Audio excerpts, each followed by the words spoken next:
Hello friends, कैसे हैं आप सब लोग। तो गाइज़, आज की वीडियो रहने वाली है बहुत ज़्यादा इंटरेस्टिंग। आज की वीडियो में हम लोग कवर करेंगे हमारा जीएसटी सब्जेक्ट। गाइज़, आप लोगों के बहुत ज़्यादा कमेंट्स आ रहे थे कि दीदी जीएसटी की वीडियो जल्दी लेके आओ, लास्ट ईयर में प्रैक्टिकल भी आ गए हैं। भाई, डरने की कोई बात नहीं है, सब कुछ कवर अप होगा। बस आप लोग थोड़ा सा पेशेंस रखा करें। एडवांस में आप लोग जब बोलते हो ना, डराते हो कि एग्जाम्स में छुट्टियाँ कम है, तो मेरे को एक्चुअल में टेंशन हो जाती है कि यार एग्जाम्स आ गए हैं और वीडियोज़ नहीं आई।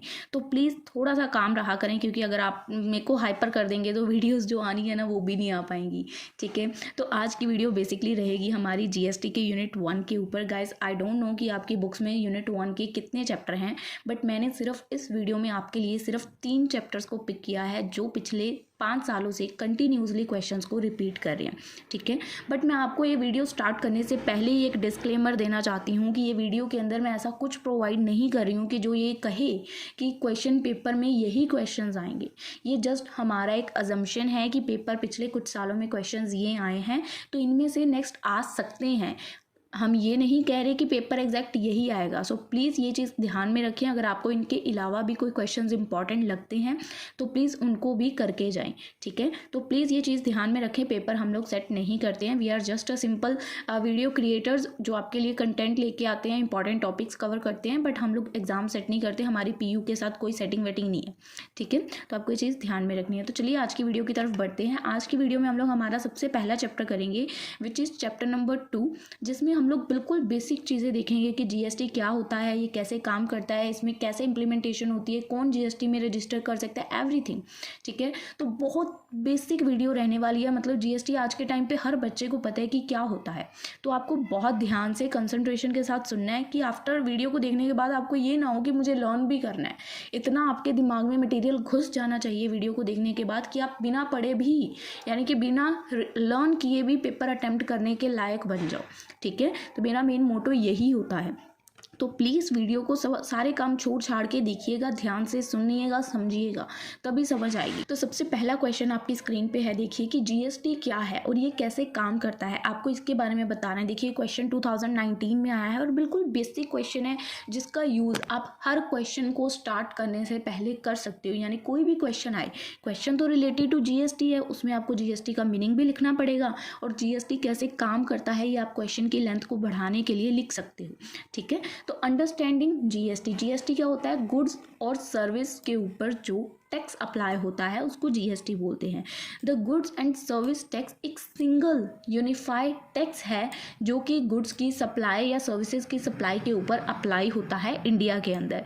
जीएसटी कब इम्प्लीमेंट हुआ था? 1 जुलाई 2017 को, और इसने बहुत सारे मुश्किल कम्प्लेक्स टैक्सेस थे जिनको इसने रिप्लेस कर दिया था। जो मतलब इसके 1 जुलाई 2017 से पहले जो टैक्स सिस्टम एग्जिस्ट करता था ना, वो बहुत ज़्यादा कम्प्लेक्स यानी कि मुश्किल था। उसको हैंडल करना बहुत टफ था। जैसे कि क्या क्या टैक्सेस थे? वैट था, एक्साइज ड्यूटी था, सर्विस टैक्सेस थे, जो कि 1 जुलाई 2017 से पहले अप्लाई होते थे। बट जैसे ही जीएसटी आया उसने इन सभी टैक्सेस को चेंज कर दिया with a single unified tax. यानी कि आज के टाइम में अगर हम देखें तो हमारा कोई भी बिल अगर हम कटवाते हैं, बिल को मतलब करवाते हैं, हमारा बिल बनवाते हैं, तो उसमें सिर्फ एक ही टैक्स लगता है, विच इज़ जीएसटी। ठीक है, पहले क्या होता था? बहुत सारे टैक्सेस होते थे। तो जीएसटी को इसी वजह से डिज़ाइन किया गया है ताकि हमारे टैक्स के सिस्टम को जितना हो सके सिंपल कर दिया जाए, ट्रांसपेरेंट कर दिया जाए और फेयर रहे। यानी कि एक ही चीज़ के ऊपर टैक्स पे टैक्स ना अप्लाई हो। पहले एक चीज़ के ऊपर रॉ मटेरियल बनाने वाला उस पर टैक्स लगाएगा, फिर होलसेलर लगाएगा, फिर रिटेलर लगाएगा, फिर मैन्युफैक्चर। ऐसा नहीं होना चाहिए। एक प्रोडक्ट के ऊपर एक ही बार टैक्स अप्लाई होगा। यानी कि ये जो टैक्स ऑन टैक्स है ना, इस सिस्टम को रिमूव कर दिया गया था। ठीक है, तो अब इसके की फीचर्स क्या हैं? सबसे पहला जीएसटी का फीचर क्या है कि ये सबके लिए सिर्फ एक ही टैक्स लेके आया है। इसने बहुत सारे वेरियस टैक्सेस को मर्ज करके एक टैक्स सिस्टम क्रिएट कर दिया जिसका नाम है जीएसटी। ठीक है, और इसने कहीं ना कहीं लोगों के ऊपर बर्डन भी कम कर दिया कि भाई हमें इतने सारे टैक्सेस पे करने पड़ेंगे। नो, आज की यूथ क्या बोलती है? भाई हमारा तो सिंगल टैक्सेशन सिस्टम है, हमें सिर्फ जीएसटी पे करना है। सो ये कहीं ना कहीं बिजनेसेस के लिए भी ईजी हो गया उनकी टैक्स की पेमेंट्स को मैनेज करना। ठीक है, सेकंड, ये एक ड्यूअल स्ट्रक्चर है। यानी कि जीएसटी है ना, जो वो डिवाइड किस में हुआ है? 3 जगहों पे। जीएसटी के अंदर मेनली क्या क्या आते हैं? सीजीएसटी, एसजीएसटी और आईजीएसटी। CGST किसके लिए स्टैंड करता है? सेंट्रल गवर्नमेंट के लिए, SGST फॉर स्टेट गवर्नमेंट और IGST फॉर इंटरनेशनल गवर्नमेंट, यानी कि इंटीग्रेटेड GST बोल सकते हो आप लोग। ठीक है, तो ये जो कह सकते हो CGST और SGST है, ये कब अप्लाई होता है? जब गुड्स की supply with in the India होती है। और IGST कब अप्लाई होता है? जब आप इंटरनेशनल ट्रांजेक्शन्स करते हो, इंटरनेशनल गुड्स की सप्लाई होती है। ठीक है, इंटीग्रेटेड सप्लाई होती है। और ये जो टैक्स है ये collected by the central government, जो सेंट्रल गवर्नमेंट है उसके द्वारा कलेक्ट किया जाता है on the sales between the state, जो एक स्टेट से दूसरे स्टेट के बीच में जो कह सकते हैं कलेक्शन होता है, सेल्स होती हैं, उसके बिहाफ पे ये टैक्स अप्लाई होता है। ठीक है, थर्ड टैक्स कौन सा है या थर्ड की फीचर क्या है कि ये डेस्टिनेशन बेस्ड टैक्स है। GST ऐसे ही नहीं है कि हर जगह अप्लाई होता जाएगा, ये डेस्टिनेशन बेस्ड टैक्स है, यानी कि जहाँ पे उस गुड्स को कंज्यूम किया जाएगा या उस सर्विस को कंज्यूम किया जाएगा, ये टैक्स वहाँ पे अप्लाई होगा। GST एक डेस्टिनेशन बेस्ड टैक्स है, जिसका मतलब क्या है कि ये चार्ज उसी प्लेस पे होगा जहाँ पे गुड्स और सर्विसेज को कंज्यूम किया जाएगा, वहाँ पे अप्लाई नहीं होगा जहाँ पे गुड्स को प्रोड्यूस किया गया है। ठीक है, ये इंश्योर करेगा कि that the state where the product is use, जहाँ जिस स्टेट में उस प्रोडक्ट को यूज़ किया गया है वहीं पे इसका टैक्स रेवेन्यू हो। Fourth, input tax credit. Input tax credit का सिंपल मैं आपको बताऊं कि एक प्रोडक्ट के ऊपर री अप्लाई टैक्स नहीं होना चाहिए। एक बंदे ने अगर टैक्स पे किया है तो वो इनपुट टैक्स क्रेडिट क्लेम कर सकता है, यानी कि अगर मैं एक होल सेलर हूँ, मैंने उस प्रोडक्ट के लिए कोई टैक्स पे किया है, तो जब मैं आगे उस प्रोडक्ट को रिटेलर को बेचूंगी तो वहाँ रिटेलर से भी मैं टैक्स कलेक्ट करूँगी। ठीक है, क्योंकि टैक्स ऑन टैक्स, एक बार अगर होलसेलर ने टैक्स पे किया देन उसके ऊपर रिटेलर टैक्स पे करेगा, दैट इज़ डबल टैक्सेशन। और इसी चीज़ को तो GST ने ख़त्म किया है, तो ये चीज़ आपको एग्जांपल के थ्रू ज़्यादा क्लियर होगी, मैं आगे आपको एग्जांपल भी करवाऊंगी इसकी। तो इनपुट टैक्स क्रेडिट एक बिजनेसमैन क्लेम कर सकता है जो उसने पे किया है किसी चीज़ को परचेज करने के लिए, उसको बोलते हैं इनपुट टैक्स। फिफ्थ है यूनिफॉर्म रेट टैक्सेस, यानी कि GST ने टैक्स स्ट्रक्चर को सिंपल कर दिया है। सिंपल टैक्स के स्ट्रक्चर्स है लाइक 5%, 12% और 18% और 28%, तो ये पूरी कंट्री में सिमिलर प्रोडक्ट्स के ऊपर अप्लाई होते हैं। अब GST भाई काम कैसे करता है? GST तो हम काफ़ी टाइम से सुनते आ रहे हैं, GST ये होता है, GST वो, पर ये काम कैसे करता है? GST apply at each stage of supply chain. जैसे मैंने आपको बताया, पहले मैन्युफैक्चरर ने प्रोडक्ट को मैन्युफैक्चर किया, फिर वो प्रोडक्ट होलसेलर के पास गया, फिर वो रिटेलर के पास गया, है ना। तो ऐसे करते करते GST तो एक चेन की तरह अप्लाई हो रहा है, हर बंदा अपना प्रॉफिट ऐड करेगा, उसके ऊपर टैक्स अप्लाई करेगा। So GST apply at each stage of the supply chain from manufacturer to sale to customer. So इसके बारे में एग्जांपल्स के थ्रू अंडरस्टैंड करते हैं कि GST काम कैसे करता है। सबसे पहले कौन आता है? मैन्युफैक्चरर, जिसने उस प्रोडक्ट को बनाया। सपोज करो एक मैन्युफैक्चरर है जिसने रॉ मटेरियल बाय किया जिसकी वर्थ है 100 रुपीज़, और उसके ऊपर उसने 18% GST पे किया, यानी कि 18 रुपये। 100 रुपीज़ का उसका प्रोडक्ट का मटीरियल है, 18 रुपीज़ उसने GST पे किया, टोटल उसने कितना अमाउंट पे किया?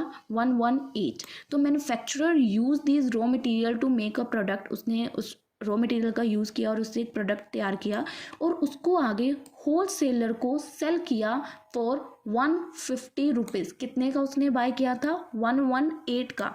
उसने आगे सेल कितने का करना है? 150 का। पर क्या मैन्युफैक्चरर उसको आगे 150 का ही सेल कर देगा? नो, 150 के ऊपर 18% GST चार्ज करेगा।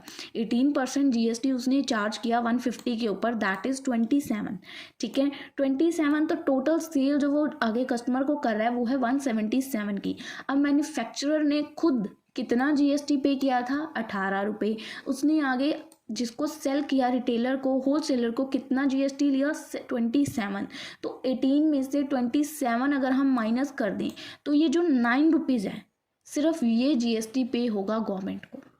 समझ रहे हो? ये इनपुट टैक्स क्रेडिट का झोल है यहाँ पे। इसने 18 रुपीज़ पे किया, पर ये बिजनेसमैन है, इसको इसके पैसे वापस चाहिए, तो ये आगे जो जिसको इसने आगे सेल किया 27 का, उससे GST लिया, उसमें से 18 रुपीज़ इसने अपने GST के इनपुट टैक्स क्रेडिट क्लेम कर लिए, बाकी के बचे कितने? 9 रुपीज़, जो कि टैक्स पे होगा आगे। ठीक है। अब सेम चीज़ होलसेलर रिपीट करेगा। होलसेलर ने वो प्रोडक्ट कितने का बाय किया, 177 का। The wholesaler by the product at 177। उसने उसके अंदर अपना मार्जिन ऐड किया और आगे सोचा कि मैं रिटेलर को 200 रुपये में इसको बेचूंगा। अब होलसेलर ने भी आगे जब 200 का बेचना है तो उसके ऊपर जीएसटी चार्ज करेगा। 18% जीएसटी 200 के ऊपर लगेगा, यानी कि 36। तो टोटल प्राइस कितना हो गया, 236। तो अब होलसेलर ने यहाँ पे 27 रुपीज़ जीएसटी पे किया ना, तो 36 में से वो अपने 27 डिडक्ट कर लेगा। भाई मैंने 27 जीएसटी पे किया है, तो 36 ये जीएसटी उसने डिडक्ट कर लिया। जो यहाँ पे 9 रुपीज़ फिर से बचा, ये एक्चुअल में जीएसटी पे होगा। ठीक है। अब आपको ये चीज़ ध्यान में रखनी है। देखो, हर बिजनेसमैन अपने इनपुट टैक्स क्रेडिट को, देखो सेम टैक्स दोबारा अप्लाई नहीं हो रहा है। 9 रुपीज़ यहाँ पे गए, ठीक है, जो सिंपलीफाई 9 रुपीज़ उसने पे किए, यानी कि जो टैक्स यहाँ पे मैन्युफैक्चरर ने एक्चुअल में पे किया 9 रुपीज़ जो उसके एक्स्ट्रा थे, ठीक है। उसके बाद होलसेलर के पास आए, होलसेलर ने भी आगे टैक्स अप्लाई कर दिया, तो वहाँ पे फिर से 9 रुपीज़ बचे जो आगे गवर्नमेंट को गई। फिर आगे रिपीट हुआ रिटेलर के पास। अब ये रिटेलर ने प्रोडक्ट बाय किया 236 का, और उसने सोचा कि मैं कस्टमर को 250 का सेल करूंगा। और जब उसने कस्टमर को 250 का सेल करना है, तब वो फिर से जीएसटी अप्लाई करेगा, 45 रुपीज़ आएगा, जो कि 18%। तो प्रोडक्ट की फाइनल कॉस्ट हो जाएगी 295। तो अब रिटेलर ने 36 पे किया था, वो 45 रिसीव कर रहा है। तो 36 में से 45 माइनस कर दो, ये जो ऊपर रिटेलर ने ये टैक्स पे किया वो तो उसने क्लेम कर लिया ना, 36 निकल आया। सिर्फ 9 रुपीज़ यहाँ पे भी अगेन बचे। So the only pay 9 as the GST, तो उसको ऑब्वियसली सिर्फ 9 रुपीज़ जीएसटी को पे करने हैं। The consumer by the product at 295, जिसके अंदर जीएसटी इंक्लूड है। सबने देखो, सबने चार्ज 18% ही किया, बट सब अपना अपना टैक्स साथ साथ क्लेम करते गए। एट द एंड सबने क्लेम कर लिया, पर जो कस्टमर के पास पहुंचा, एक्चुअल टैक्स किसने पे किया, कस्टमर ने। एक्चुअल टैक्स किसने पे किया, कस्टमर ने। कस्टमर को ही 295 का वो प्रोडक्ट पड़ा ना, सबने अपना अपना टैक्स तो क्लेम कर लिया। एक्चुअल टैक्स कौन पे कर रहा है, कस्टमर। ठीक है। So customer do not get tax credit, customer को टैक्स क्रेडिट के क्लेम नहीं मिल सकते। कस्टमर को पूरी की पूरी कॉस्ट ही बेयर करनी पड़ेगी। They bear the entire GST cost. तो अब आपको ये एग्जांपल कभी नहीं भूलेगी कि जीएसटी कैसे वर्क करता है। Example of how GST work. किसी भी एग्जाम में आपको क्वेश्चन आ जाता है और आपको लेंथ पढ़ानी समझ नहीं आती, तो आप ये एग्जांपल दे सकते हो। कितनी बड़ी एग्जांपल है, 2 पेजेस आराम से कवर करेगी। ठीक है। सो इस प्रोसेस के थ्रू जीएसटी कलेक्ट करते हैं लोग, ईच स्टेज के ऊपर अपनी वैल्यूज़ को ऐड करते हैं। But businesses only pay tax on their जो भी वैल्यू ऐड हुई, जैसे 9 रुपीज़ ऐड हुई थी, अपने टैक्स को after claiming input tax credit, अपने जो उन्होंने पे किया उसको वो क्लेम कर लेंगे। ठीक है। जैसे उसने पहले में 18 रुपीज़ पे किया था, तो वो 18 क्लेम करके जो बचेगा उसको जीएसटी पे करेगा। अब इसके बेनिफिट्स क्या हैं। सबसे पहला बेनिफिट है नो कास्केडिंग इफेक्ट, यानी कि input tax credit system avoid करता है कि टैक्स के ऊपर दोबारा टैक्स अप्लाई ना हो। लोग अपना टैक्स डिडक्ट कर लेते हैं, एक ही बंदे के ऊपर टैक्स आता है। सो कहीं ना कहीं जो कि रिड्यूस कर देता है गुड्स की कॉस्ट को। सेकेंड बेनिफिट क्या है, सिंप्लिसिटी। हमने मल्टीपल टैक्सेस को एक टैक्स के साथ रिप्लेस कर दिया है। सो जीएसटी ने कहीं ना कहीं टैक्स के स्ट्रक्चर को सिंप्लीफाई कर दिया है और कन्फ्यूजन को कहीं ना कहीं कम कर दिया है। थर्ड, यूनिफॉर्म रेट, टैक्स की परसेंटेज।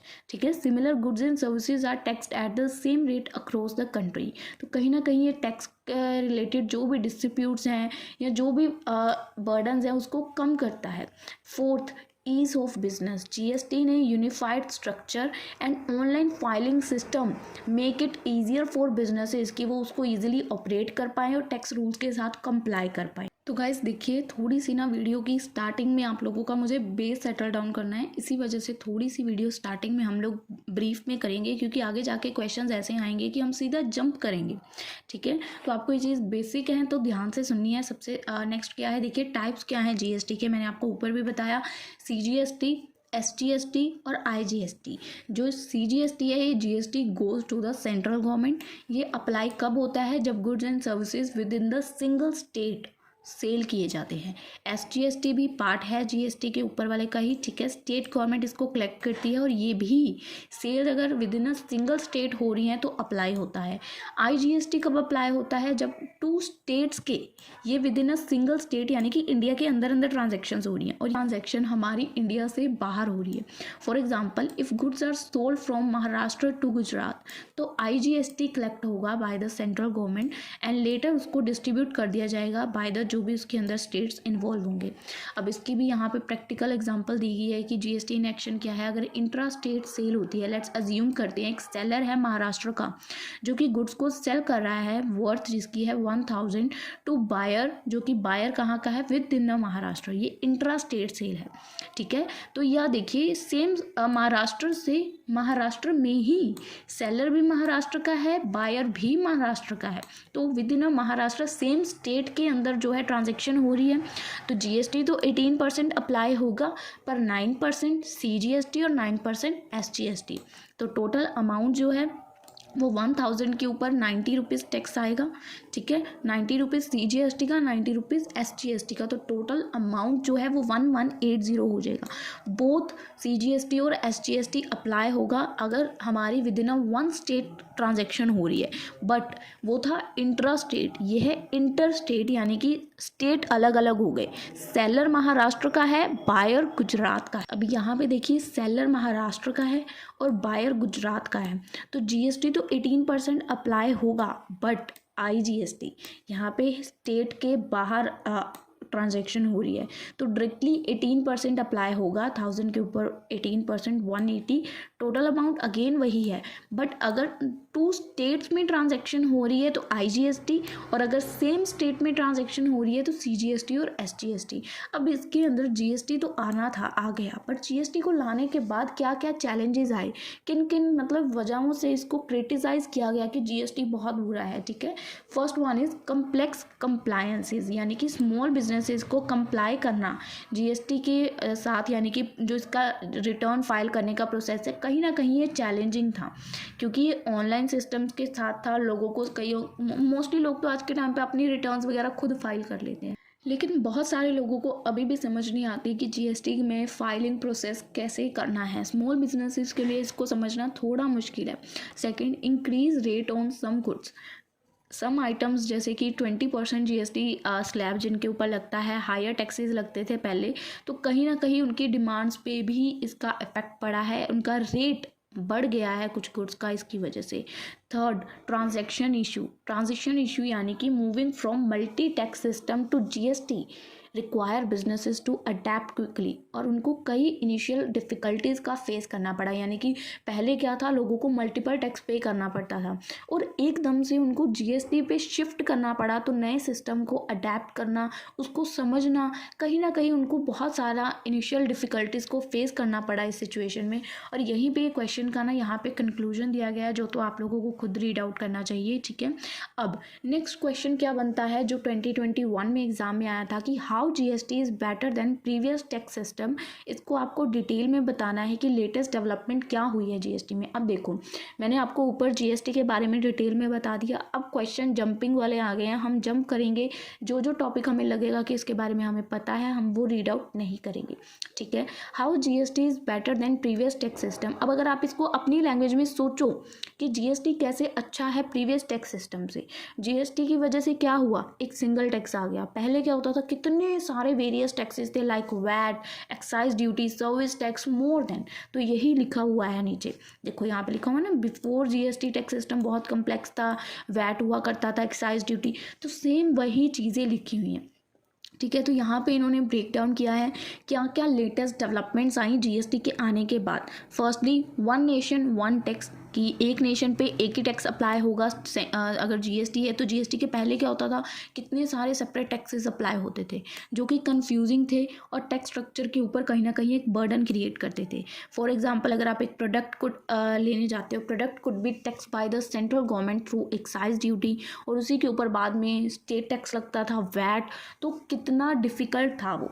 बट GST के आने के बाद इसको इम्प्रूव किया गया, उसने GST ने आने के बाद बहुत सारे टैक्सेस को एक टैक्स में कन्वर्ट कट कर दिया, CGST, SGST और IGST अप्लाई होने लग गया इसके ऊपर। यहाँ पे अगेन आपको एग्जांपल दी कि आप लोग इसको रीड करेंगे, इजी है, ठीक है। सेकंड, GST ने आने के बाद क्या किया, एलिमिनेट कर दिया कास्केडिंग टैक्स अफेक्ट को, जो हमने ऊपर एक एग्जांपल देखी थी ना, हाउ GST वर्क, कि टैक्स ऑन टैक्स अप्लाई नहीं होता है। प्रीवियस टैक्स सिस्टम में क्या होता था कि कास्केडिंग बहुत ज़्यादा होती थी, यानी कि टैक्स के ऊपर टैक्स अप्लाई होता था, एक बंदे ने टैक्स पे किया, इनपुट टैक्स क्रेडिट क्लेम वाला सिस्टम ही नहीं था पहले, हर बंदे से अलग टैक्स चार्ज किया जाता था, एक प्रोडक्ट के ऊपर कितना टैक्स लग जाता था। यहाँ पे देखो लिखा हुआ ना, taxes were apply at every stage of production without allow businesses को कि वो क्लेम कर पाएँ उसको, तो हर स्टेज पे टैक्स अप्लाई होता था। बट GST ने इसको भी इम्प्रूव कर दिया, जो हमने ऊपर एग्जांपल दी थी पहले मैन्युफैक्चरर वाली, ठीक है, फिर मैन्युफैक्चरर उस टैक्स को क्लेम कर लेता है 18%, लाइक हमने ऊपर एग्जैक्ट की थी, आप लेंथ इंक्रीज करने के लिए एग्जैक्ट वही एग्जाम्पल यहाँ पे दे सकते हो, ठीक है। थर्ड, ट्रांसपेरेंट और डिजिटल सिस्टम। पहले क्या होता था कि हम लोग हैविली किसके ऊपर रिलाई करते थे, पेपर वर्क के ऊपर, ठीक है, जो कि टैक्स सिस्टम के लिए काफ़ी कॉम्प्लिकेटेड था, डिफरेंट स्टेट्स, रीजन्स, रूल्स के ऊपर वेरी करते थे, कुछ भी इंक्रीज बर्डन्स आ जाते थे बिजनेस के ऊपर। बट GST ने इसको काफ़ी हद तक इम्प्रूव कर दिया, डिजिटल हो चुका है सब कुछ, GST के ऑनलाइन पोर्टल्स आ चुके हैं, ट्रांसपेरेंसी इंक्रीज हो चुकी है, ह्यूमन एरर कम हो चुके हैं, टैक्स इवेजन मिनिमाइज हो चुके हैं। इसकी भी एग्जांपल है कि पेपर वर्क कम कर दिया गया, बिजनेसेस को मॉनिटर करना और ईजी हो चुका है, ठीक है। Fourth, boost to ease of doing business, boost to ease of doing business. Various taxes और डिफरेंट रूल्स अगर जब अप्लाई होते थे, specially those operating across multiple state, तो कहीं ना कहीं ये प्रीवियस टैक्स सिस्टम के अंदर एक चैलेंज था जो हमें फेस करना पड़ता था। इतने सारे टैक्सेस अप्लाई होते थे कि मल्टीपल स्टेट्स में अगर हमें कोई भी ट्रांजेक्शन करनी है तो कहीं ना कहीं हर्डल क्रिएट हो जाती थी बिजनेसेस के लिए भी। हम मल्टीपल स्टेट्स में इसको नहीं कर सकते, अक्रॉस द स्टेट इसको एक्सपेंड करना यानी कि एक नई सिरदर्दी थी।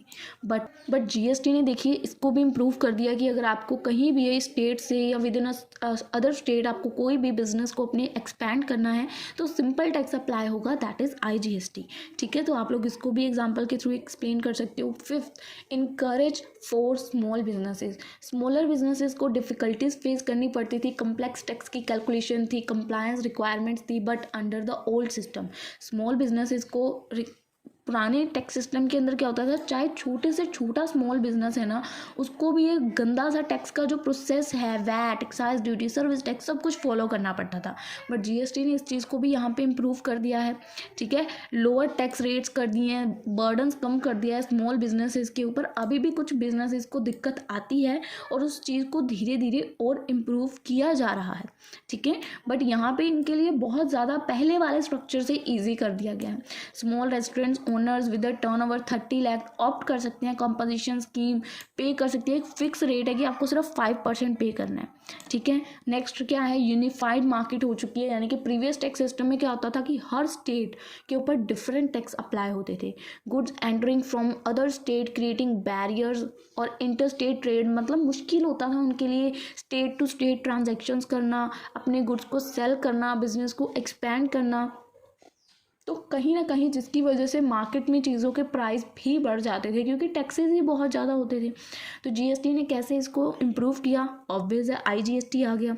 अब गुड्स फ्रीली एक स्टेट से दूसरे स्टेट में बिना किसी एडिशनल टैक्स के ट्रांसफ़र हो सकते हैं। तो कहीं ना कहीं एक यूनिफाइड मार्केट क्रिएट हो गई है इंडिया के अंदर, तो जिसकी वजह से अब, और टैक्स की वजह से तो डेफिनेटली प्रोडक्ट्स के प्राइस इतने हाई नहीं जाते हैं।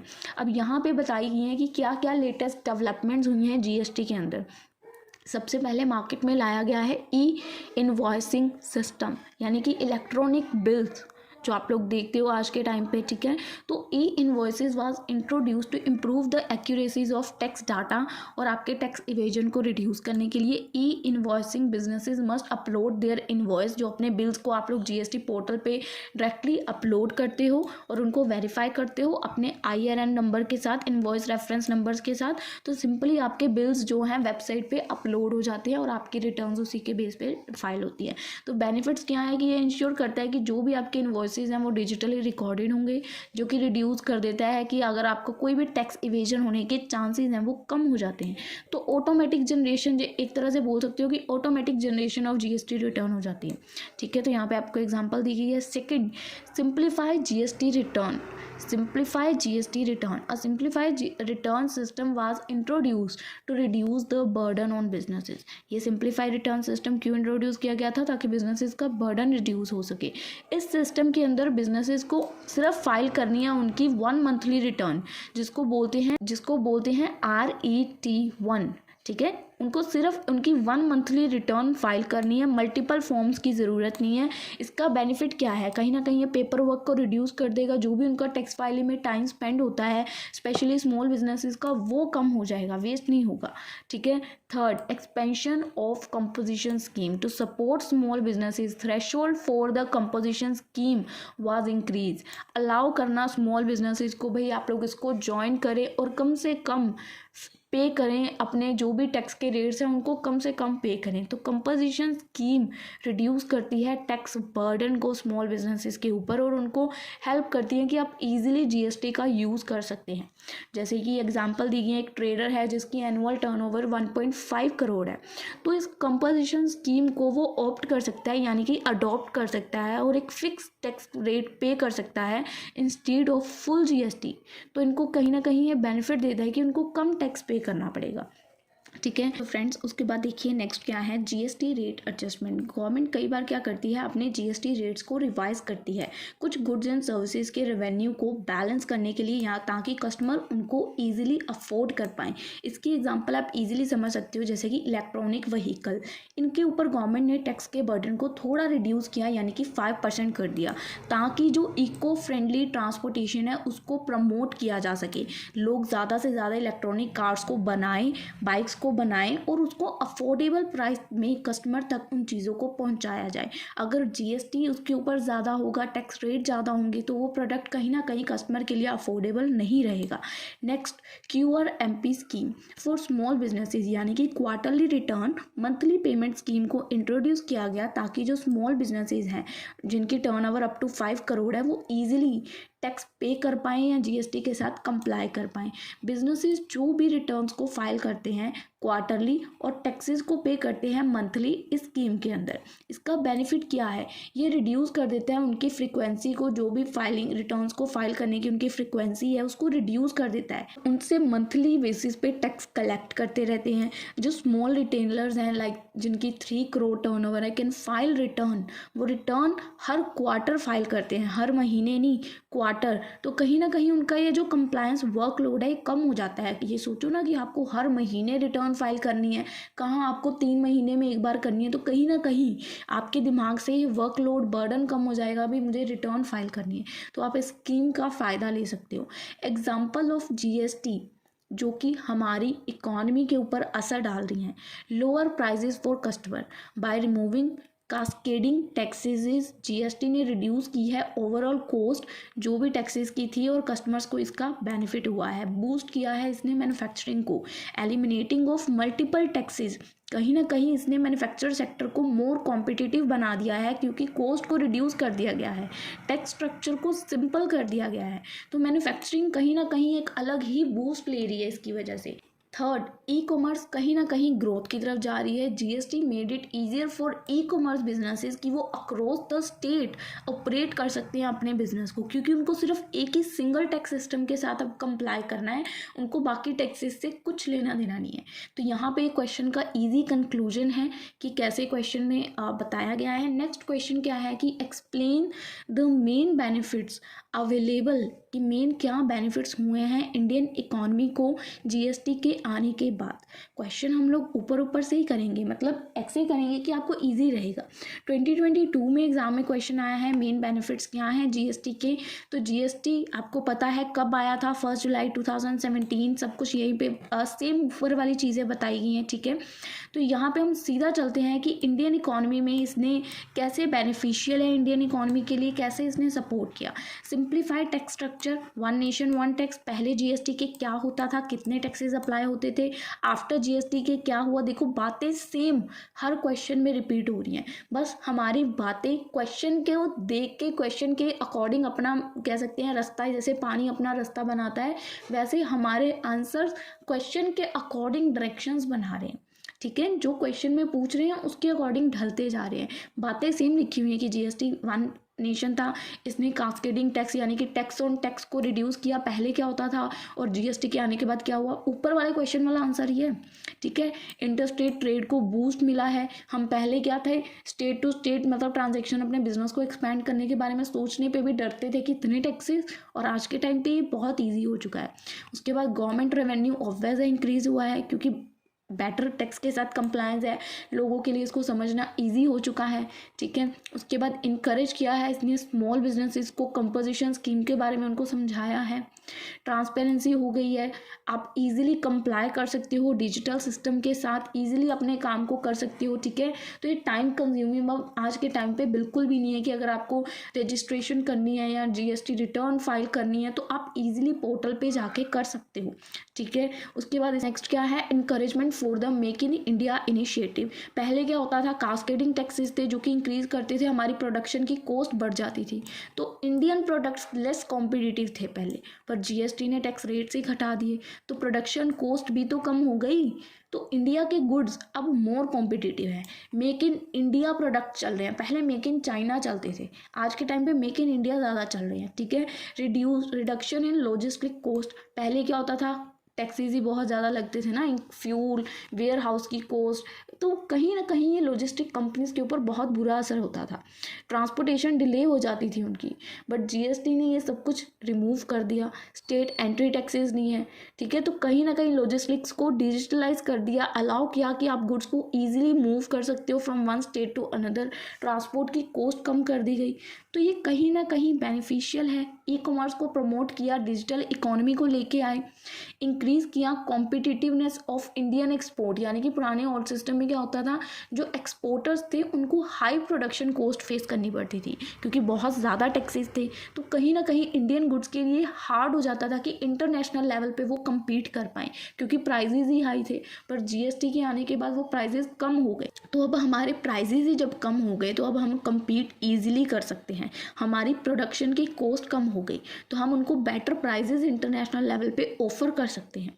ठीक है, उसके बाद रीसेंट डेवलपमेंट्स क्या हुई, ईवॉइस सिस्टम, फिर से ऊपर वाला क्वेश्चन है, देखो क्या हुआ, आरएमपी स्कीम, जीएसटी की रेट्स की एडजस्टमेंट, इंक्रीज किया थ्रेशोल्ड को कंपोजिशन स्कीम के अंदर। तो क्वेश्चन की कंक्लूजन, आप दोनों क्वेश्चंस को सेम भी लेके चल सकते हो जो ऊपर वाला हमने किया था बेनिफिशियल्स के लिए कि क्या क्या चेंजेस आए हैं, ठीक है, कैसे टैक्स स्ट्रक्चर ईजी हुआ है, और जो हमने ये वाला क्वेश्चन किया एग्जैक्ट सेम आंसर है, बस लिखने का तरीका ढाला गया है। इंडियन इकॉनमी के मेन बेनिफिट्स और ये जो हमने अभी ऊपर किया था एग्जैक्ट आंसर सेम है, देखिए। ठीक है, तो आपको यही चीज़ों को ध्यान में रखना है, क्वेश्चन लिखने का तरीका इनका अलग है। यहाँ पे क्या लिखा है कि कैसे जीएसटी बेटर है और आपको लेटेस्ट डेवलपमेंट्स बतानी है, और वहाँ पे इंडियन इकॉनमी की बात कर दी कि कैसे इकॉनमी पे इसका असर पड़ा और कैसे इसमें डेवलपमेंट्स आए। तो आपको सिंपल है, क्वेश्चन समझना है और आंसर बनाना है। देखो यहाँ पे मेन बेनिफिट्स क्या पड़े इंडियन इकॉनमी पे और कैसे ये इम्प्लीमेंट हुआ, तो आपको आंसर बिल्कुल एग्जैक्ट सेम लिखना है। मैं कहती हूँ एक ही आंसर याद कर लेना, दोनों में से कोई भी क्वेश्चन आए आप सेम आंसर लिख सकते हो। नेक्स्ट क्वेश्चन की तरफ चलते हैं जो हमारा 2023 में आया है कि क्या शॉर्ट कमिंग्स थी हमारे पुराने स्ट्रक्चर में और क्यों हमें ज़रूरत पड़ी जीएसटी की। पुराना जीएसटी का मतलब पुराना टैक्स स्ट्रक्चर क्या था, पहले जीएसटी के क्या होता था, टैक्स सिस्टम बड़ा ही कॉम्प्लिकेटेड था, कंफ्यूजिंग था, different types of taxes apply होते थे, वेरियस स्टेजेस पे चैलेंजेस क्रिएट होते थे बिजनेसेस के लिए, कस्टमर के लिए, और तो और गवर्नमेंट भी इसके जपेटे में आ चुकी थी। तो हमने यहाँ पे कुछ शॉर्ट कमिंग्स बताए हैं कि क्या होते थे। पहले क्या होता था, मल्टीपल टैक्स सिस्टम्स होते थे जो कि बहुत ज़्यादा मुश्किल होते थे। ओल्ड सिस्टम के बारे में बताया गया, VAT, service tax, excise duty, luxury tax, entry tax, बहुत सारे टैक्सेस थे। ठीक है, तो हमें जीएसटी की क्यों ज़रूरत पड़ी, जीएसटी ने क्योंकि इन सभी टैक्सेस को रिप्लेस करके एक यूनिफाइड टैक्स सिस्टम बनाया।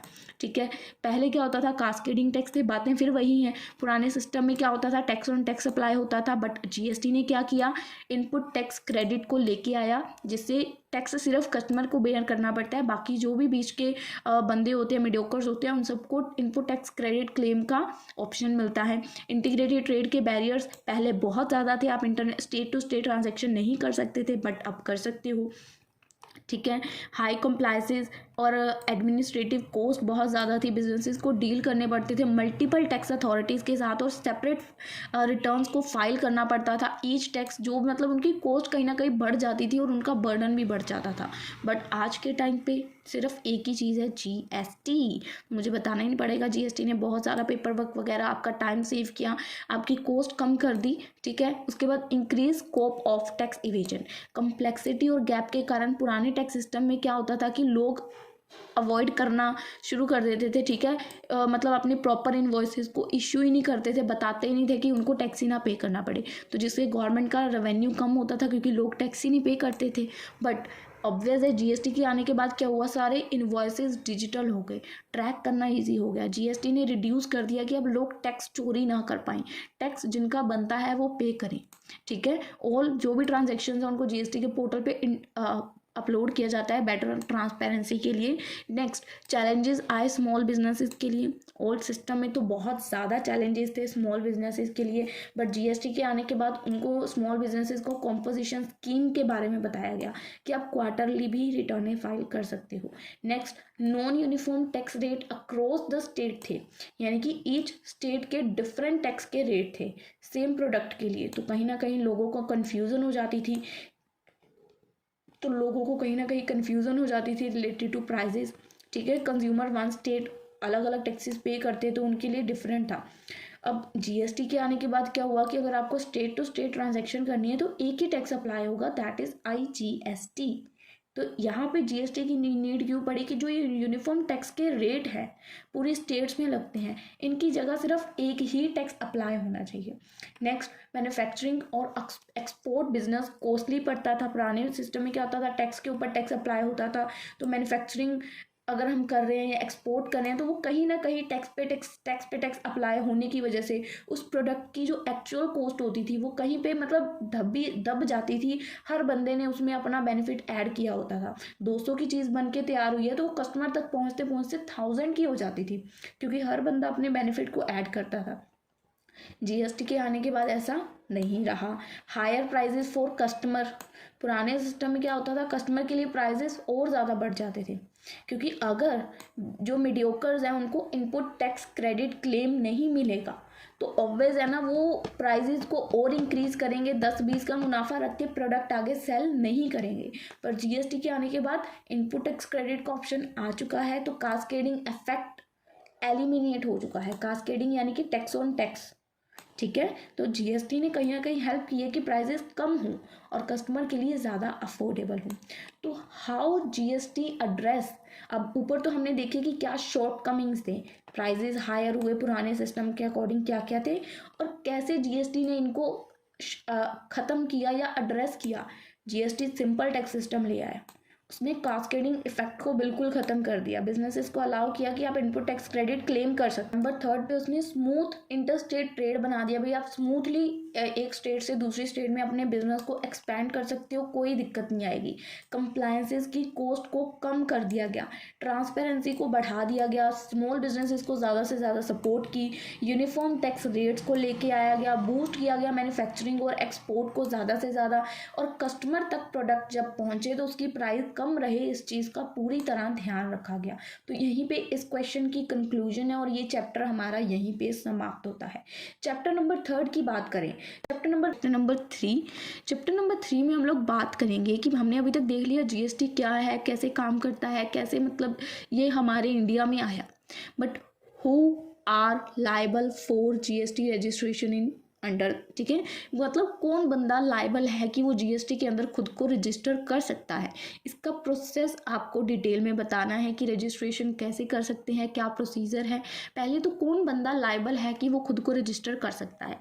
Under the GST system certain businesses, professionals, individuals खुद को इसके अंदर रजिस्टर कर सकते हैं, बट वो जीएसटी के रूल्स एंड रेगुलेशंस में कंप्लाई कर रहे होने चाहिए। रजिस्ट्रेशन एक नेसेसरी है, बट उनके लिए जो स्पेसिफिक क्राइटेरिया को कंप्लीट करते हैं। इट्स इम्पॉर्टेंट टू अंडरस्टैंड कि कौन बंदा रजिस्टर करने के लिए ज़रूरी है, कौन बंदा इसके प्रोसीजर को कंप्लीट कर सकता है। दिस गाइड एक्सप्लेन कि किसको रजिस्टर करना चाहिए, क्या रजिस्ट्रेशन का वर्क है, कैसे आपको मतलब सब कुछ बताया जाएगा। सबसे पहले देखो, who needs to register for GST, किसको ज़रूरत है कि उसको रजिस्टर करना चाहिए खुद को अंडर द जीएसटी। पहले वो बिजनेसेस जिनकी टर्नओवर हाई है, एनी बिजनेसेस जिनकी टर्नओवर एक्सीड करती है थ्रेशोल्ड लिमिट, उनको जीएसटी के अंदर खुद को रजिस्टर। ऐसा कोई भी बिजनेस जिसकी टर्नओवर एक्सीड करती है थ्रेशोल्ड लिमिट को उनको खुद को रजिस्टर करना चाहिए अंडर द जीएसटी। और ये जो लिमिट है ये डिफरेंट होती है, यानी कि differ based on the type of business और आपकी बिजनेस की लोकेशन क्या है। बहुत सारे स्टेट्स में क्या होता है कि businesses with a turnover above 20 lakh in a financial need, उनको खुद को रजिस्टर करना पड़ता है बहुत सारे स्टेट्स में। और नॉर्थ ईस्ट जैसे यानी कि हिल स्टेशन में जो टर्नओवर की लिमिट है वो 10 लाख रुपीज़ है। कुछ बिजनेसेस जो गुड्स में, सर्टन बिजनेसेस जो गुड्स में डील करते हैं, उनकी टर्नओवर लिमिट 40 लाख है। तो बहुत मतलब डिफरेंट लिमिट जो है ना, ये डिफ़र कर दिया है कि आपके बिजनेस क्या है, क्या बिजनेस का टाइप है, बिजनेस की लोकेशन क्या है। एग्जांपल देती हूँ यहाँ पे आपको, जैसे कि एक ट्रेडर है महाराष्ट्र का, वो इलेक्ट्रॉनिक्स सेल कर रहा है और मेक मोर देन 20 लाख और 20 लाख से ज़्यादा पर ईयर सेल्स कर रहा है, तो उसको जीएसटी के अंदर रजिस्टर होना कंपलसरी है, होना चाहिए उसको। उसके बाद नेक्स्ट देखिए क्या है, इंटरस्टेट बिजनेसेस, बिजनेसेस जो कि सप्लाई करते हैं गुड्स और सर्विसेज को from one state to another, उनको भी रजिस्टर होना चाहिए जीएसटी के अंदर। रिगार्ड इसमें उनकी टर्नओवर की बात नहीं हो रही है। अगर आप इंटरस्टेट बिजनेस करते हो यानी कि एक स्टेट से दूसरे स्टेट में, तो आपका जीएसटी के अंदर रजिस्टर होना ज़रूरी है, ठीक है। आप सप्लाई कर रहे हो गुड्स और services from one state to another. Example, अगर आप आपकी एक स्टोर है, कपड़ों की दुकान है दिल्ली में, और आप अपने ऑर्डर्स को सेंड कर रहे हो कस्टमर्स को इन राजस्थान, तो इसको इंटरस्टेट सप्लाई माना जाएगा और स्टोर का जीएसटी के अंदर रजिस्टर होना ज़रूरी है, ठीक है। नंबर 3, जो ई कॉमर्स ऑपरेटर है या ऑनलाइन सेलर्स हैं, लाइक प्लेटफॉर्म्स जो कि अमेजोन, फ्लिपकार्ट, जो भी बिजनेसेस सेल करते हैं थ्रू देयर वेबसाइट और एप्स, उनको भी जीएसटी के अंदर रजिस्टर होना चाहिए। कोई भी ऑनलाइन सेलर है बेस्ड इन चेन्नई जो अपने हैंडीक्राफ्ट्स नेशन वाइज सेल कर रहा है, यानी कि world wide through e commerce website, तो उसको भी जीएसटी के अंदर रजिस्टर होना बहुत ज़रूरी है। Number 4, casual taxable persons, people जो ओकेजनली बिजनेसेस को करते हैं but don't have a fix place of business, such as जैसे कि वेंडर्स एट फेयर्स और एग्जीबिशन, उनको भी रजिस्टर करने की ज़रूरत है। टेम्परेली चाहे आप कर लो register under GST, temporarily for the duration of the event. Example, जैसे कि एक स्टॉल सेल कर रहा है पेंटिंग्स को इन अ मुंबई आर्ट फेयर और 1 मंथ के लिए, तो उसको रजिस्टर होना चाहिए as a casual taxable person, कि मैं एक कैजुअल टैक्सेबल पर्सन हूँ, मैं पूरा साल कमाई नहीं करता, कभी कभी जब इवेंट्स होते हैं उसके अकॉर्डिंग इनकम होती है, तो कैजुअल टैक्सेबल पर्सन हूँ। Next, non resident taxable person, अगर आप नॉन रेजिडेंट हो, non resident who occasionally supply goods और services in India must register. Non resident बंदा है, फॉर एग्जांपल देखो एक फॉरेन कंपनी है, एक फॉरेन कंपनी है जो कि कंसल्टेंसी प्रोवाइड करती है services to an Indian firm, तो उसको जीएसटी के अंदर रजिस्टर होना एज अ नॉन रेजिडेंट, कि मैं रेजिडेंट तो नहीं हूँ पर इंडिया के अंदर मैं अपनी सर्विसेज प्रोवाइड कर रहा हूँ, तो मैं नॉन रेजिडेंट टैक्सेबल पर्सन हूँ, तो मुझे जीएसटी के अंदर रजिस्टर कर दीजिए। नेक्स्ट, एजेंट और इनपुट सर्विस डिस्ट्रीब्यूटर, जो भी एजेंट्स गुड्स की सप्लाई करते हैं on the behalf of others and companies, distribute करते हैं क्रेडिट्स टू ब्रांचेस, उनको भी रजिस्टर होना चाहिए। अ कमीशन एजेंट जो कि प्रोडक्ट्स को सेल कर रहा है एक मैन्युफैक्चरर के लिए, और एक कंपनी के लिए कंपनी एलोकेट करती है input tax credit to different branches. अब यहाँ पे एग्जांपल देखिए, जैसे कि एक कमीशन एजेंट है जो कि प्रोडक्ट्स को सेल करता है कमीशन लेने के लिए। एक मैन्युफैक्चरर के लिए वो काम कर रहा है कि प्रोडक्ट्स को सेल कर और तुझे कमीशन मिल जाएगी, कमीशन एजेंट है। और एक कंपनी जो एलोकेट करती है इनपुट टैक्स क्रेडिट्स को डिफरेंट ब्रांचेस को, इनको रजिस्टर होना बहुत ज़रूरी है। एजेंट और इनपुट सर्विस डिस्ट्रीब्यूशन कि कोई भी अगर एजेंट है जो किसी के लिए काम कर रहा है, या कोई भी इनपुट टैक्स क्रेडिट कंपनी है जो क्रेडिट दे रही है, दोनों का रजिस्टर होना बहुत ज़रूरी है। अब बात करते हैं कि ये तो हो गया कौन कौन बंदा जीएसटी के अंदर खुद को रजिस्टर करने के लिए लायबल है। सेकंड बात करते हैं कि जीएसटी के अंदर रजिस्टर करने का प्रोसीजर क्या है। सबसे फर्स्ट स्टेप क्या है, go to the GST portal. आपको वहाँ पे ऑफिशियल जीएसटी की वेबसाइट मिल जाएगी, वहाँ पे आपको रजिस्टर नाउ पे क्लिक करना है। सर्विस टैब के अंदर आपको वहाँ पे अपनी बेसिक डिटेल्स देनी है, आपको न्यू रजिस्ट्रेशन सिलेक्ट करना है, आपकी डिटेल्स प्रोवाइड करनी है, लाइक किस टाइप के आप टैक्स पेयर हो, इंडिविजुअल हो, कंपनी हो, आपका स्टेट बताना है, लीगल नेम बताना है अपने बिजनेसेस का, अपना pan number, email address, mobile number बताना है। फॉर अ सोल प्रोप्राइटर जो कि एक स्मॉल स्टोर को रन कर रहा है, तो वो लोग यहाँ पे इंडिविजुअल सिलेक्ट कर सकते हैं और उनको सिर्फ उनकी पैन और स्टोर की डिटेल्स भरनी है वहाँ पे। नंबर थर्ड, आप अपनी ईमेल और मोबाइल नंबर को वहाँ वेरीफाई करेंगे। आपको एक ओटीपी रिसीव होगा आपके फ़ोन और ईमेल पे वेरिफिकेशन के लिए, आपको ओटीपी भरना है और आगे प्रोसीड करना है। फिर उसके बाद आपको आपका टीआरएन नंबर प्रोवाइड किया जाएगा, यानी कि temporary reference number. After verification आपको टेम्परेरी रेफरेंस नंबर दिया जाएगा जो कि यूज़फुल होगा आपकी एप्लीकेशन के लिए। जब भी आपको ज़रूरत पड़ेगी आपको उसको सेव कर, मतलब this is useful for assessing your application, कि आपने जो भी अप्लाई किया है उसके लिए आपकी एप्लीकेशन होगी ना, एक फॉर्म नंबर होगा, उसको असेस करने के लिए, ट्रैक करने के लिए, ठीक है, तो वो नंबर ज़रूरी होगा। उसके बाद आपको अपने टीआरएन नंबर के साथ लॉगिन करना है, आपको जीएसटी पोर्टल पे जाना है। उसके बाद देखिए स्टेप नंबर 5 क्या है, आपको जाना है वापस जीएसटी पोर्टल के ऊपर, वहाँ पे आपको रजिस्टर नाउ को सिलेक्ट करना है और आपको टेम्परेरी रेफरेंस नंबर को चूज़ करना है लॉगिन करने के लिए। जब आप टीआरएन का यूज़ करेंगे तो आपको वहाँ पे कैप्चा भरना पड़ेगा और आपको उसको कंप्लीट करना है। तब उसके बाद कंप्लीट कैसे होगी आपकी रजिस्ट्रेशन एप्लीकेशन, आपको कुछ डिटेल्स फिल करनी है वहाँ पे, लाइक आपकी business information, legal name, business का नेम क्या है, बिजनेस का टाइप क्या है, कब स्टार्ट किया था, प्रिंसिपल प्लेस ऑफ बिजनेस यानी कि एड्रेस जहाँ पे आपका बिजनेस ऑपरेट हो रहा है, एडिशनल प्लेस क्या है अगर मल्टीपल ब्रांचेज हैं, अथोराइज सिग्नेटरी बताना है यानी कि डिटेल ऑफ द पर्सन जो अथोराइज कर रहा है, साइन और मैनेज कर रहा है जीएसटी फाइल्स को, बैंक डिटेल्स देनी है, गुड्स एंड सर्विस डिटेल देनी है, like type of goods and services जो आप ऑफर करेंगे। यहाँ पे आप एक एग्जांपल के थ्रू समझा सकते हैं, रिटेल बिजनेसेस जो सेल कर रहा है electronics and would select relevant goods from the provided list and include main office detail in the principal place of business. उसके बाद आपको डॉक्यूमेंट्स को अपलोड करना है। उसके बाद आपको अपनी डॉक्यूमेंट्स को अपलोड करना है, लाइक प्रूफ क्या है बिजनेस का, एड्रेस क्या है उसका प्रूफ क्या है, बैंक डिटेल के प्रूफ, फोटो आपकी पासपोर्ट साइज और आपको बता देना। उसके बाद आपको एप्लीकेशन को सबमिट कर देना है आफ्टर कंप्लीटिंग ऑल डिटेल। उसके बाद आपको क्या करना है, अपनी डॉक्यूमेंट को सबमिट कर देना है, submit the application after completing all details, और अपलोड कर देनी है, डॉक्यूमेंट सबमिट कर देनी है। आपकी अथोराइज सिग्नेटरी होगी, डिजिटल सिग्नेचर सर्टिफिकेट जिसका यूज़ करके आप उसको कंप्लीट कर सकते हो। उसके बाद आपको एप्लीकेशन रेफरेंस नंबर रिसीव होगा। After submission you will receive the application reference number, जिससे आप ट्रैक कर सकते हो अपनी एप्लीकेशन के स्टेटस को। उसके बाद वेरिफिकेशन आएगी, अप्रूवल आएगा, application is review by the GST officer. अगर उनको लगेंगी सारी डिटेल्स करेक्ट हैं तो ऑफिसर उसको अप्रूव कर देगा एप्लीकेशन को, और जो जीएसटी आपका नंबर है उसको इशू कर दिया जाएगा। अब आपको जीएसटी नंबर रिसीव हो गया, वंस अप्रूव आपको अपना 15 डिजिट का यूनिक एक जीएसटी नंबर मिल जाएगा, जिसको आप यूज़ कर सकते हो अपनी टैक्स पेमेंट्स, बिल्स, रिटर्न्स को मैनेज करने के लिए। ठीक है, अब यहाँ पे आपको एग्जांपल दी गई है जीएसटी रजिस्ट्रेशन के लिए, तो आप इसको रीड कर सकते हैं। बिजनेस ओनर है एक राकेश, जो आपको एक एग्जाम्पल दी गई है जीएसटी रजिस्ट्रेशन की, कि बिजनेस ओनर है राकेश जो बिजनेस को रन कर रहा है, किस नेम से रन कर रहा है, कितनी उसकी टर्नओवर है, क्या रजिस्ट्रेशन का प्रोसेस है, तो आप रीड कर लीजिए। अब इसके बेनिफिट क्या है कि अगर आप जीएसटी के अंदर खुद को रजिस्टर करते हैं तो क्या बेनिफिट्स होंगे।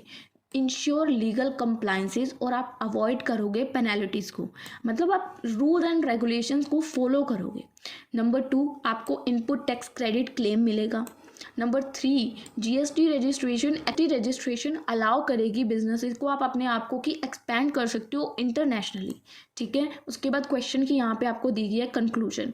अब बात करते हैं हमारे चैप्टर नंबर 4 के ऊपर। तो फ्रेंड्स उसके बाद देखिए हमारा चैप्टर नंबर 4 है। चैप्टर नंबर 4 में क्या क्वेश्चन है, देखिए एक्सप्लेन द रूल्स रिगार्डिंग कि एक जीएसटी ऑफिसर को कैसे अपॉइंट किया जाता है, उसके बारे में आपको यहाँ पे रूल्स बताने हैं और क्या पावर्स एक जीएसटी ऑफिसर के पास होती हैं। तो गाइज ये क्वेश्चन देखिए 2022, 3, 2021 पिछले 3 सालों से कंटिन्यूसली रिपीट हो रहा है। तो आपको ये क्वेश्चन अच्छे से समझना चाहिए कि क्या रूल्स हैं रिगार्डिंग, क्या रूल्स हैं कि कैसे आप एक जीएसटी ऑफिसर को अपॉइंट कर सकते हैं। सबसे पहले तो फिर से अगेन बेसिक चीज़ें हैं कि जीएसटी सिस्टम रिलाई करता है जिसके अंदर वेरियस ऑफिसर्स होते हैं जो कि मैनेज करते हैं जीएसटी के एडमिनिस्ट्रेशन को और स्मूथ फंक्शनिंग के लिए ध्यान रखते हैं कि जीएसटी इजीली फ्लो करे, कोई भी डिफिकल्टी ना आए।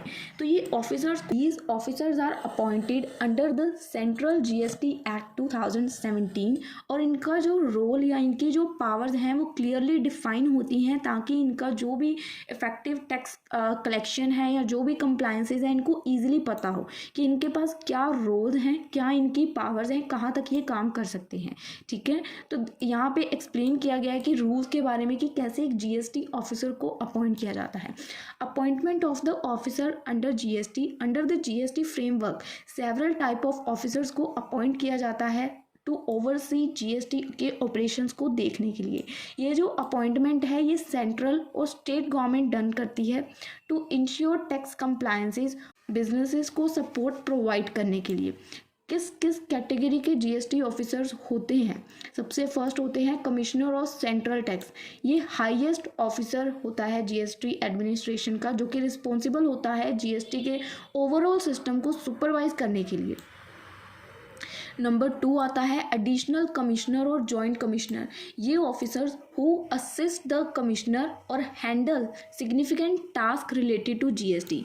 एडिशनल कमिश्नर और जॉइंट कमिश्नर को असिस्ट करते हैं, ठीक है। उसके बाद डेप्यूटी कमिश्नर और assistant commissioner, these officer perform duties under the direction of the commissioner and joint commissioner. ये जॉइंट कमिश्नर और कमिश्नर के अंडर वर्क करते हैं और सुपरिटेंडेंट्स ये रिस्पॉन्सिबल होते हैं for oversee the work of inspector और इंश्योर करते हैं कि जो जीएसटी के लॉ हैं उनको प्रॉपरली फॉलो किया जाए। और उसके बाद जो इंस्पेक्टर हैं ये कंडक्ट करते हैं इंस्पेक्शंस को, ऑडिट्स को, असिस्ट करते हैं हायर ऑफिसर्स को for checking compliances. Each level का जो ऑफिसर है उसकी स्पेसिफिक खुद की ड्यूटीज़ हैं, अपनी अपनी रिस्पॉन्सिबिलिटीज़ हैं। ईच लेवल ऑफ ऑफिसर के पास उसकी अपनी स्पेसिफिक ड्यूटीज़ और रिस्पॉन्सिबिलिटीज़ हैं जो कि क्रिएट करती हैं स्मूथ ऑपरेशंस हों जिसकी वजह से इफेक्टिव इन्फोर्समेंट हो, जीएसटी ऑलमोस्ट सबके ऊपर अप्लाई हो। ये चीज़ों का ये ऑफिसर्स ध्यान रखते हैं। क्या प्रोसेस होता है कि जब आप एक जीएसटी ऑफिसर को अपॉइंट करते हो, किस प्रोसीजर का फॉलो किया जाता है। पहली बात, ऑफिसर्स को कौन अपॉइंट करता है, सेंट्रल गवर्नमेंट और state government. Appointed officers responsible for CGST, appoint officers responsible for state GST, ठीक है। अपॉइंटेड बाय सेंट्रल गवर्नमेंट और स्टेट गवर्नमेंट के द्वारा इनको अपॉइंट किया जाता है। The government can also authorize existing officer from other departments like custom और excise to act as GST officers. यानी कि गवर्नमेंट जो पुराने एग्जिस्टिंग ऑफिसर्स हैं पुराने डिपार्टमेंट्स में उनको भी ये ड्यूटी दे सकती है अगर उनको लगता है, ठीक है। फॉर एग्जाम्पल एक ऑफिसर है जो प्रीवियसली हैंडल कर रहा है सेंट्रल एक्साइज ड्यूटी को, may now serve as a GST officer under the CGST, तो उसको वहाँ पे शिफ्ट कर दिया गया एग्जिस्टिंग ऑफिसर को। नंबर 3 सेकेंड उसकी क्वालिफिकेशंस और एलिजिबिलिटी को देखा जाता है। Officers are typically selected based on the experience in taxation, commerce and similar fields. Those जो भी ऑफिसर सीनियर पोजीशंस पे हैं यूजुअली हैव एक्सटेंसिव बैकग्राउंड उनका होता है रेवेन्यू में और कस्टम मैनेजमेंट्स में। सो certain positions require additional training in GST regulations ताकि वो इंश्योर कर सके कि जो ऑफिसर्स हैं वो फुल्ली अंडरस्टैंड कर सकते हैं जीएसटी सिस्टम को और बिजनेसेस की मदद कर सकते हैं उनकी जो भी क्वेरीज होंगी रिलेटेड टू जीएसटी। तो यहाँ पे इनकी क्वालिफिकेशन बहुत ज़रूरी है, चाहे उनके सीनियर्स हैं उनको थोड़ी ज़्यादा नॉलेज है बट इसके लिए कुछ सर्टेन कह सकते हैं एडिशनल ट्रेनिंग आपके पास होनी चाहिए जिससे आप क्वेरीज बिजनेस को हैंडल कर पाएँ। Next, power of GST officer, क्योंकि एक जीएसटी ऑफिसर को हम अपॉइंट तो कर लेते हैं, हमने उसके क्या रूल्स किस रूल्स को अपॉइंट करना है वो भी देख लिया, कौन अपॉइंट करता है वो भी देख लिया, बट एक ऑफिसर के पास क्या पावर्स होती हैं। GST officer have a range of powers कि वो जीएसटी के साथ कंप्लाई कर सकते हैं। दीज पावर्स इनेबल देम कि वो बिजनेसेस को चेक कर सकते हैं कि क्या वो जीएसटी के रूल्स को करेक्टली फॉलो कर रहे हैं कि नहीं कर रहे हैं। अगर वो टैक्स की चोरी कर रहे हैं उसको पकड़ सकते हैं, इंश्योर कर सकते हैं कि जो टैक्स एडमिनिस्ट्रेटिव है ना वो स्मूथली चले। स्मूथ टैक्स का स्ट्रक्चर इंडिया में क्रिएट करना चाहते हैं। पहली पावर उनके पास क्या होती है कि वो कोई भी इंफॉर्मेशन कलेक्ट कर सकते हैं। Officers can collect information regarding the sales, purchase, transaction of registered businesses, किसी भी रजिस्टर्ड बिजनेसेस के बारे में कोई भी इंफॉर्मेशन वो कलेक्ट कर सकते हैं। क्यों कलेक्ट कर सकते हैं? क्योंकि ये इंफॉर्मेशन उनको मदद करेगी कि वो उस बिज़नेस को मॉनिटर कर पाएँ, वेरीफाई कर पाएँ और उसकी जो रिपोर्ट है उसको एक्यूरेटली पेश कर पाएँ।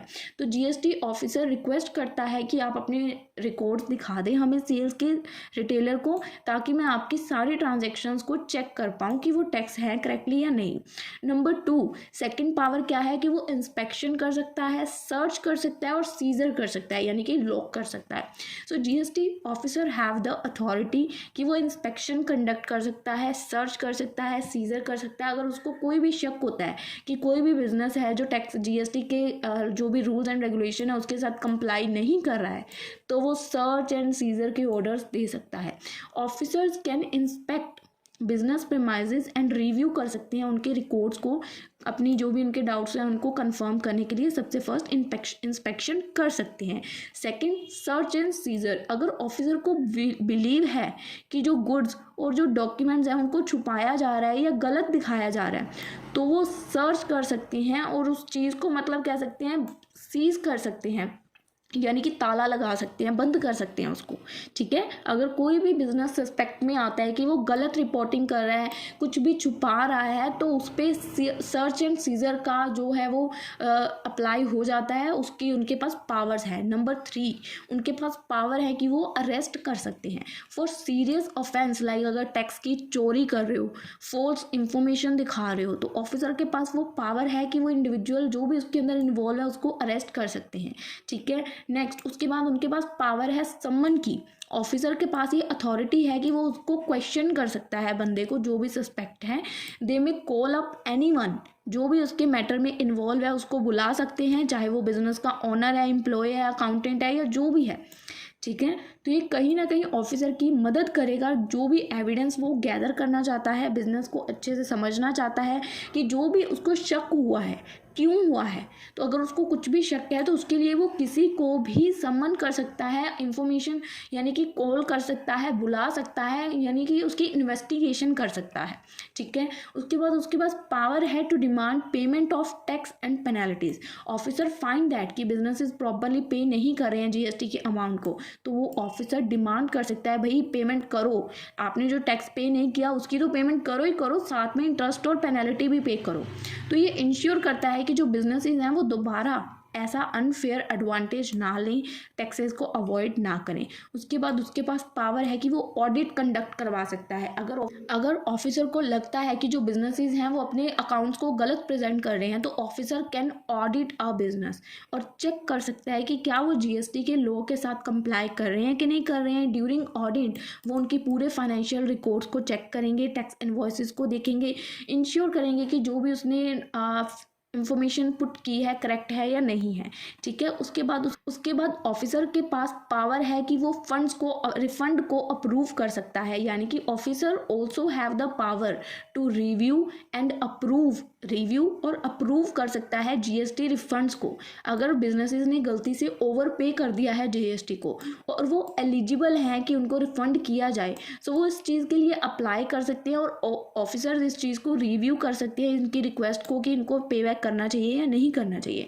नेक्स्ट, ऑफिसर के पास ये पावर होती है कि वो शो कॉज नोटिस देख सकता है, यानी कि इशू कर सकता है शो कॉज नोटिस को, यानी कि ऑफिसर्स कैन इशू कि हमें शो करो जो भी आपके बिजनेस की इंफॉर्मेशन। अगर उसको लगता है कि कोई भी बिजनेस पे उसको शक होता है कि किसी तरह का वायलेशन हो रहा है, जीएसटी के रूल्स को वो फॉलो नहीं कर रहे हैं, तो वो नोटिस आस्क उनको नोटिस भेज देता है, इशू कर देता है, और जो नोटिस है वो उनको कहता है बिजनेसेस को कि एक्सप्लेन करो कि आपके बिजनेस में ये सर्टन एक्शन क्यों हो रहे हैं, क्यों लिए जा रहे हैं, और टैक्सेस को क्यों पे नहीं किया जा रहा है जबकि वो बहुत ज़रूरी है। सो अगर बिजनेसेस इस चीज़ की एक सेटिस्फैक्ट्री एक्सप्लेनेशन नहीं दे पाते हैं तो ऑफिसर उनके ऊपर एक फर्दर एक्शन भी ले सकता है, लाइक उनको पेनल्टीज पे करनी पड़ सकती हैं या पेमेंट की डिमांड कर सकता है।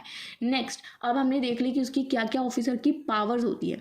अब एक ऑफिसर के ऊपर क्या क्या रिस्पॉन्सिबिलिटीज़ होती हैं, तो एडिशन पावर तो होती हैं, जीएसटी ऑफिसर की कुछ रिस्पॉन्सिबिलिटीज़ भी होती हैं जो एक बिजनेस को मदद करती हैं जीएसटी के साथ कंप्लाई करने में। सबसे पहली रिस्पॉन्सिबिलिटी है इंश्योर करना कि टैक्स कलेक्ट हो। ऑफिसर इंश्योर करेगा कि taxes are collected from registered businesses, और जो भी that there are no leakage in revenue, कि जो भी बंदे जीएसटी के अंदर रजिस्टर्ड हैं टैक्सेस को टाइमली पे करें और कोई भी लीकेज यानी कि गलती ना हो, उनके टैक्स में कहीं भी चोरी ना की हो। ठीक है। नंबर 2, उनकी क्या रिस्पॉन्सिबिलिटी है, उन्होंने गाइडेंस प्रोवाइड करनी है। ऑफिसर्स ऑफर करते हैं गाइडेंस टू टैक्स पेयर और उनको हेल्प करते हैं कि वो अंडरस्टैंड कर पाएँ जीएसटी के लॉज को और असिस्ट कर पाएँ फाइलिंग रिटर्न्स को एक्यूरेटली। थर्ड, वो मॉनिटर करते हैं, दे रेगुलरली मॉनिटर कि जो भी कंप्लायंसेस लेवल है मार्केट का उसको आइडेंटिफाई किया जा सके और बिजनेस को के बारे में समझाया जा सके। फोर्थ, रिकॉर्ड्स को मेंटेन करते हैं, अगर उनको कुछ भी inspection audit take action which are important, जो भी ट्रांसपेरेंसी को मेंटेन करने के लिए इंपॉर्टेंट है वो उसको करते हैं क्योंकि वो उसके लिए रिस्पॉन्सिबल है, अकाउंटेबिलिटी बनती है उनकी। ठीक है। अब उसके बाद यहाँ पे एग्जांपल्स दी गई हैं कि एग्जांपल जीएसटी ऑफिसर के क्या एक्शंस है रियल लाइफ सिनेरियो के बेस पे। यहाँ पे एग्जांपल्स दी गई हैं, आप लोग इनको रीड आउट कर सकते हैं। ठीक है। देन क्वेश्चन, अब देखिए यहाँ पे हमारे लॉन्ग क्वेश्चंस खत्म हो जाते हैं, उसके बाद छोटे छोटे क्वेश्चंस है 5 मार्क्स के लिए जो आप लोग खुद रीड आउट कर लीजिएगा। इजी है कि जीएसटी के कौंसिल स्ट्रक्चर क्या है। 2021 में 5 मार्क्स में ये क्वेश्चन एग्जाम में आया था, तो ईजी है, आप लोग इसको रीड आउट कर सकते हैं। ठीक है। उसके बाद यहाँ पे हमें बताया गया है जीएसटी के फंक्शंस के बारे में, क्यूरम क्या होता है, मीटिंग क्या है, कैसे वोटिंग होती है। ठीक है। तो आप लोग ये रीड कर सकते हैं, ईजी है। उसके बाद में आपको नेक्स्ट एक और क्वेश्चन है जो 5 मार्क्स में एग्जाम में आया कि क्यों जीएसटी सूटेबल नहीं है इंडिया के लिए, तो इसके बारे में आप थोड़ा सा एक्सप्लेन कर सकते हो। 5 मार्क्स का क्वेश्चन है। ठीक है। कि कम्प्लेक्स स्ट्रक्चर था जीएसटी का, डिफिकल्टीज आई स्मॉल बिजनेस के लिए, कंप्लायंस कॉस्ट हाई थी, टेक्नोलॉजी इशू आए। ठीक है। तो आप इजीली रीड करेंगे, आपको क्लियर हो जाएगा। और यहीं पे हमारी ये वीडियो वाइंड अप होती है, यानी कि ख़त्म होती है। आई होप आप लोगों को जो भी लॉन्ग क्वेश्चंस थे, मैं फिर से एक बार रिपीट करना चाहूँगी कि जो भी ये वीडियो में मैंने क्वेश्चन बताएं that is only last year exams repeated questions. हम लोगों का ये पॉइंट ऑफ व्यू नहीं है कि एग्ज़ाम यही आएगा। ठीक है। तो प्लीज़ ये चीज़ दिमाग में बिठा के चले, क्वेश्चंस हम सेटल डाउन नहीं करते हैं। So that's all about today's video. I hope you like it and please share this video with your friends and your college groups, ताकि हम लोग ऐसी ही और वीडियोज़ आपके लिए लेके आ सकें। चलिए मिलेंगे आप लोगों से हम लोग अपनी अगली वीडियो में, तब तक के लिए स्टे ट्यून्ड, गुड बाय।